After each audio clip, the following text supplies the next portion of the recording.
শ্বশুরবাড়ি থেকে বাড়ি আসার পরের দিন সকালবেলা এত ব্যস্ত ছিলাম, ঘরবাড়ির অবস্থা ভীষণ বাজে ছিল। তার সঙ্গে সামনে যেহেতু মহালয়া পুজো, তখন তো আর ঘর ছাড়া যাবে না। তাই ভাবলাম আজকে একটু কোনো রকমে পনিরের ঝোলটা করে ঘরটা ঝেড়ে নিই। আর সমস্ত জামা কাপড় যা যা ছিল কাচার, সমস্তটা ওয়াশিং মেশিনেই দিয়ে দিয়েছিলাম কাচার জন্য। রান্নাটা করে ঘর ঝেড়ে পরিষ্কার করে বিছানাপাটি তুলে ওয়াশিং মেশিনে দিয়ে পুজো করে এখানে বসলাম খেতে। বিকেলবেলা ভাত ঘুম দিয়ে উঠে অল্প একটু ম্যাগি বানিয়েছিলাম ডিম আর পেঁয়াজ দিয়ে। এত সুন্দর হয়েছিল ম্যাগিটা খেতে, কর্তামশাই আসার আগে নিজে একটু চেখে দেখে নিলাম।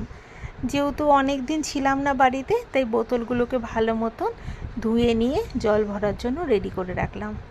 আর পনির যেহেতু একদমই কম ছিল, তাই কর্তামশাই বাড়ি আসার পথে নিয়ে এসেছিল অল্প করে চিকেন। তাই রাত্রেবেলা গরম গরম চিকেন আর ভাত দুজন মিলে খেলাম।